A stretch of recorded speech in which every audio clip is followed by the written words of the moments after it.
주식 투자 심플하게 충분하게 스텝스. 안녕하십니까, 스텝 산사입니다. 오늘 제가 좀 드리고 싶은 얘기는 뭐냐면 그동안에 우리나라든 미국이든 엄청나게 많이 쏠려 있었잖아요. 미국은 Magnificent Seven이란 말까지 나올 정도인데 이 쏠림이 조금 해소될 수 있는 가능성이 있지 않을까에 대해서 이야기를 해보려고 합니다. 그리고 이 쏠림이 만약에 해소된다면 어떤 업종이 좋을 것 같은지에 대해서 얘기를 드리려고 합니다.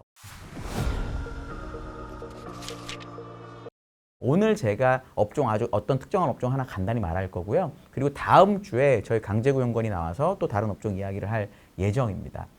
올해 시장을 보면은 상반기에 많이 올랐다라고 설명하는 게 사실은 맞는 말이겠죠. 뭐 나스닥도 엄청 오르고 종목도 많이 오른 게 너무 많은데 또 이렇게 얘기를 드리면 그런 거 아니야 라고 얘기할 분들도 많아요. 왜냐하면 만약에 투자를 했는데 그렇게 잘 나가던 미국에서도 내가 다우존스를 샀다든지 또는 주식이 좋은데 난 중국 살 거야. 중국을 샀다든지 아니면 역시 잘 나가는 한국에서 소외됐던 내수업종을 샀다든지 이런 분들은 내가 상반기 내내 주식 갖고 있었고 많이 샀는데 하나도 오른 게 없어. 이렇게 얘기할 수밖에 없는 거죠. 그리고 사실 쏠린 거지 시장이 좋았다라고 얘기할 수 없어 라고 말할 듯 합니다. 왜냐하면 이번엔 정말 안 오른 종목이 진짜 많았거든요.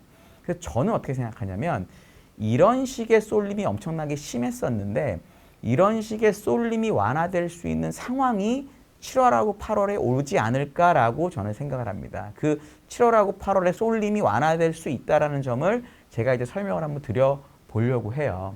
어디서 시작할 거냐면 작년은 다우존스 지수가 나스닥을 상당히 많이 수익률을 상회했고요. 올해는 나스닥이 다우존스를 상당히 많이 수익률을 이겼습니다. 이거를 언론이나 일반적으로 스토리를 만들기를 좋아하는 분들은 이게 구조적인 뭔가의 변화 때문이었다고 자꾸 얘기를 하죠. 작년에 다우존스가 좋을 때 많이 얘기했던 거는 미국이 리쇼어링을 하고 있기 때문에 미국이 투자를 많이 해야 되고 투자를 많이 해야 되니까 전통 산업이 많고 경기 민감주가 많은 다우가 좋은 거다라고 설명을 많이 했었습니다. 올해는 나스닥이 너무 좋은데 이건 AI 때문이다. AI가 됐기 때문에 AI로 인해서 관련된 종목이 많은 나스닥이 많이 올랐다 이렇게 설명을 하거든요. 저도 이 설명에 일부는 동의합니다. 하지만 잘 생각해 보시면 리쇼어링을 미국이 올해 안 하는 게 아니에요. AI와 관련된 내용은 사실 5월까지만 해도 엔비디아가 이렇게 얘기하기 전까지만 해도 마이크론도 얘기하고 있었거든요. 근데 갑자기 주가가 반영하는 걸 하다 보니까 얘기를 그렇게 하는 거죠. 저는 그런 것보다 조금 더 근본적인 얘기를 하고 싶은데 근본적인 이유는 뭐냐면 저는 실적이었다고 생각을 합니다. 작년에 다우존스 지수의 EPS 성장률이 나스닥보다 좋았습니다. 나스닥은 사실 작년 EPS가 마이너스가 났고요. 8%가 났고 다우는 그 정도까지 나쁘지 않았거든요. 올해는 반대로 나스닥의 EPS 성장률이 다우존스 지수보다 훨씬 좋습니다. 그러니까 이런 여러 가지 스토리를 다 배제하더라도 작년에는 다우가 잘했고 올해는 나스닥의 실적이 잘 나왔기 때문에 투자자들이 그거에 맞게 봤다라고 하면 저는 매우 합리적으로 설명이 된다라는 거죠. 그럼 여기서 쏠림이 해소되는 원인도 어디서 찾아야 되느냐? 이거를 실적이 아니라 여러 가지 스토리에서 찾으면 전 되게 어렵다라고 봅니다. 저는 쏠림이 완화되는 것도 실적에서 원인을 찾아야 된다고 생각을 하는데 다시 나스닥으로 돌아가면 나스닥 올해 EPS 성장률이 12% 정도 됩니다. 컨센에 따르면. 그리고 나스닥의 2024년 EPS 성장률은 24% 정도로 나옵니다. 생각을 해보시면 작년에 나스닥 EPS 성장률이 마이너스 8%였기 때문에 올해 12%가 증가하는 거는 약간 기저 같은 게 있는 겁니다. 기저 같은 게 있기 때문에 늘어났다고 치는데 내년에 24%가 좋아지려면 상위 7개 종목의 EPS가 늘어나는 것만 갖고는 안 되겠죠. 왜냐하면 예를 들어 그냥 애플이 올해 12% EPS가 늘었는데 내년에 또 24%가 늘 가능성은 매우 낮은 거죠. 왜냐하면 회사가 너무 크니까. 그럼 내년에 이 24%라고 하는 올해 2배가량이 되는 나스닥 EPS 성장률이 나오려면 이 상위 7개, 탑 7, Magnificent 7, 뭐라고 얘기하든 상관없이 탑 7의 실적이 아니라 나머지 기업들의 실적이 좋아져야 내년에 나스닥의 EPS 성장률이 24%가 나오는 거죠. 시기적으로 보면 컨센서스는 올해 3분기부터 상대적으로 작은 기업의 EPS 성장률이 큰 기업의 EPS 성장률을 이길 거라고 얘기를 하고 있습니다. 상반기까지 여전히 대형주가 좋거든요. 그러니까 대형주 EPS 성장률이 좋았기 때문에 탑7이 상반기에 잘 나간 거고, 만약에 하반기에 진짜 예상하는 것처럼 또는 내년에 예상하는 것처럼 컨센이 주장하는 것처럼 큰 회사들보다 상대적으로 작은 회사들의 EPS 성장률이 더 커지면 그러면 다시 얘네들의 주가가 좋아지는 거죠. 작년에 다우가 올해 나스닥이 좋았던 것처럼. 그러면 논리적으로는 당연히 지금부터는 상대적으로 작은 기업의 주식을 사야 되는데 요즘 약간 그런 모습이 나타나긴 하지만 본격적이진 않아요. 그러면 논리가 안 맞죠? 이익 때문에 주식이 움직인다고 했는데 투자자들이 도대체 왜 안 살까라는 거죠. 저는 어디서 이걸 찾냐면 포인트를 신뢰가 떨어졌다라는 겁니다. 엔비디아가 실적 발표하기 전에 마이크론이 뭐라고 주장을 했었냐면 AI 때문에 반도체 사용량이 엄청나게 늘어날 거다. 반도체가 많이 늘어날 거기 때문에 좋을 거다라고 했는데 그때는 투자자들이 그 얘기를 전혀 귀담아 듣지 않았습니다. 아, 원래 그렇게 하는 얘기지. 엔비디아가 갑자기 그것 때문에 다음 분기 매출이 50%가 늘어날 거예요 하니까 맞나 보다 이렇게 했던 거죠. 그러니까 신뢰라는 게 주식에서 그 다음에 실적이 얼마나 날 거에 대한 신뢰가 얼마나 중요한지 알 수 있는 거죠. 그러니까 3분기부터 대형주, 초대형주보다 그거보다 밑에 있는 데 실적이 더 좋아진다라고 컨센은 얘기하고 있지만 애널리스트는 이야기하고 있지만 사람들은 그거 거짓말이야 라고 아직은 생각한다라는 거죠. 그럼 이제 포인트를 어디로 잡아야 되느냐? 어떻게 하면 사람들이 3분기, 올해 4분기, 내년까지 이 나스닥 아주 큰 애들 말고 다른 애들의 실적도 좋아질 거라고 믿을 거냐는 거죠. 저는 세 가지 측면에서 이야기를 지금 드리려고 합니다. 첫 번째는 미중의 관계 개선과 이거에 따른 중국의 부양책인데요. 제가 이제 미국하고 중국과 관련돼서 이제 정치적인 이야기, 지정학적 이야기는 이미 여기서 한번 드렸습니다. 그 영상을 꼭 보시고요. 결론은 뭐냐면 미국의 필요나 중국의 필요나 둘 다 미국과 중국 사이의 관계를 어느 정도는 개선시킬 필요가 있다라는 겁니다. 바이든 입장에서든 시진핑 입장에서든. 근데 이게 그러면 이 실적의 가시성하고 어떤 관계가 있냐면 중국이 미국하고의 관계를 어느 정도 개선시키고 미국도 더 이상 대만에 대해서 막 너무 뭐라고 하지 않고 그러면 중국이 부양책을 써서 지금 거의 최악에 있는 중국 경기 상황을 되돌린다는 거죠. 중국 경기를 되돌린다는 게 왜 미국의 애널리스트들의 추정치의 가시성을 높이냐면 전 세계 GDP를 보면 미국하고 중국을 합치면 대략 40%에서 45% 사이 정도 됩니다. 미국이 약 한 4, 5% 정도 되고 중국이 20% 내외인 걸로 제가 알고 있습니다. 전 세계에서 가장 큰 두 개의 경제 중에서 미국은 괜찮잖아요. 근데 중국이 지금 아주 안 좋거든요. 근데 이 안 좋은 경제가 부양책으로 인해서 좋아진다라고 하면 당연히 중국이라고 하는 곳에 물건을 팔거나 서비스를 제공하는 기업의 실적이 좋아질 수 있는 거죠.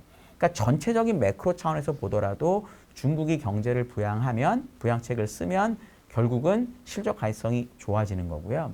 조금 더 버텀업으로 보면은 미국의 S&P 500 기업들의 전체 매출 중에서 중국의 비중이 한 10% 정도 되더라고요. 나스닥만 놓고 보면 한 15%가 되고 나스닥 100으로 좁히면 17%까지 됩니다. 이게 낮아 보이지만 미국 기업들은 미국에서 일으키는 매출이 절반이 넘어요. 그러니까 나머지 국제적인 매출의 거의 3분의 1 이상이 중국 매출이라는 거죠. 근데 이 중국이 그동안 경제가 안 좋아서 고생했던 게 만약에 미중 관계가 조금이라도 좋아지고 중국 부양책을 쓰고 중국 경제까지 좋아지면 이 버텀업 관점에서도 실적이 좋아질 수가 있는 거죠.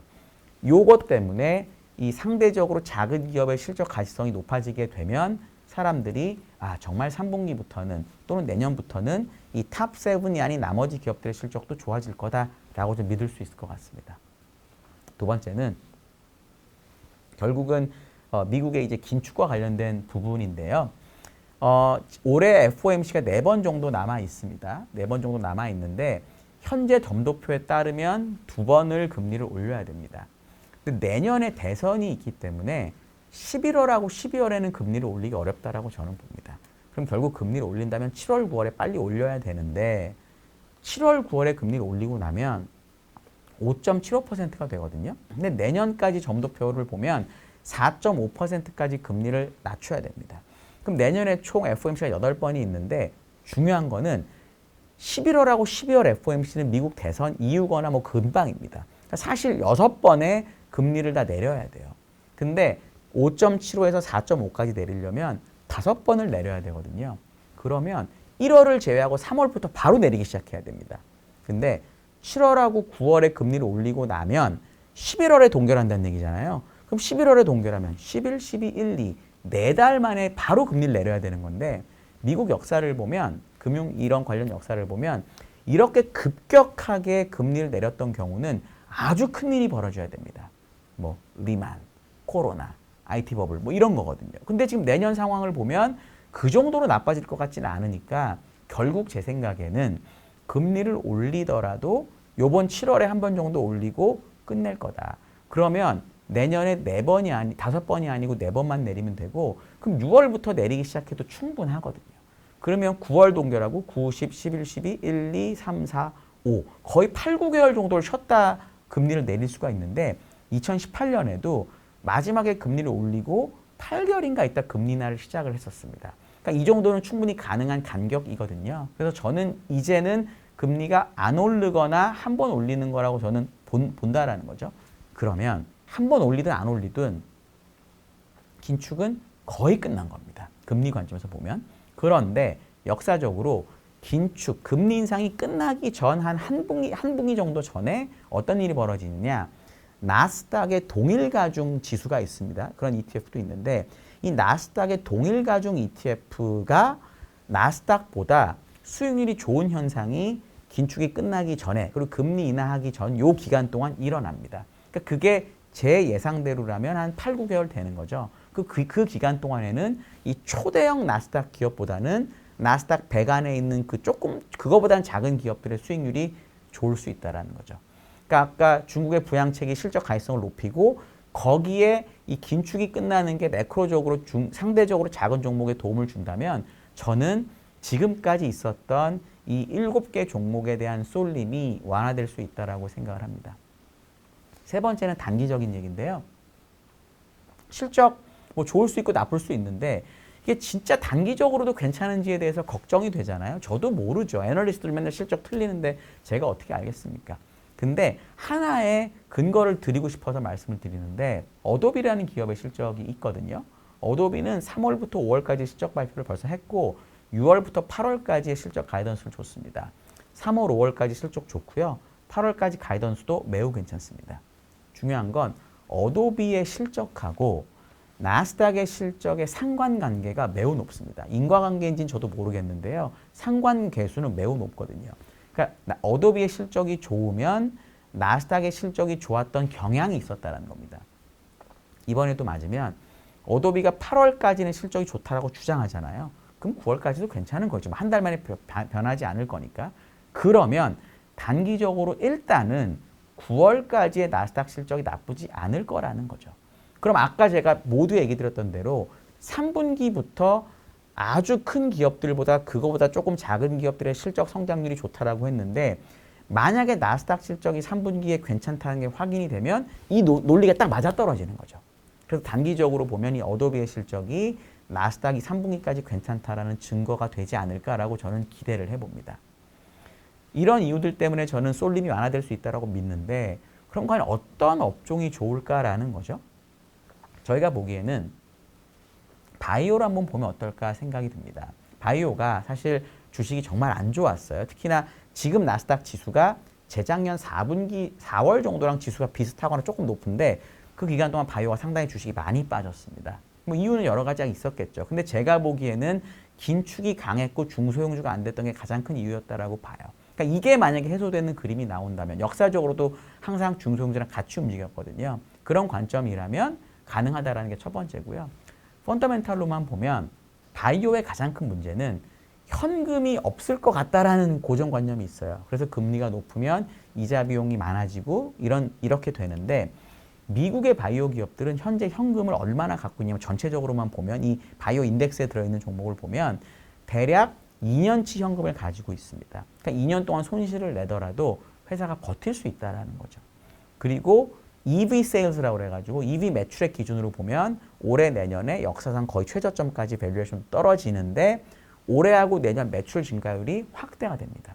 내년하고 내후년에 매출 증가율 확대가 되는 걸 사람들이 못 믿으니까 지금 바이오를 이렇게 하고 있는데 아까 얘기 드렸던 중소형주 실적 가시성이 좋아지고 긴축이 뭐 중단이 되고 이런 그림하고 맞물리게 되면 올해 내년 이 매출 증가하는 것에 대해서 밸류에이션 싸구나라고 생각할 가능성도 있다라는 거죠. 업종 전체로 보면. 저는 그런 관점에서 이 쏠림이 해소되는 것에 대한 기대가 바이오에 투영될 수도 있지 않을까라고 기대를 해봅니다.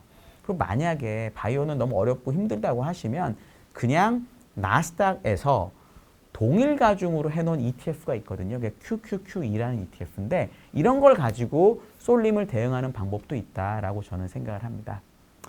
다음 주에는 저희가 이 강제구연구원이 나와가지고 쏠림이 완화됐을 때 또 어떤 업종이 좋은지 얘기를 드릴 거고요. 거기서도 아이디어를 찾아보시면 좋을 듯 합니다. 오늘 얘기에 이견 있으시거나 의견 있으시거나 뭐 질문 있으시거나 꼭 댓글 달아주시면 제가 답해드리도록 하겠습니다. 감사합니다.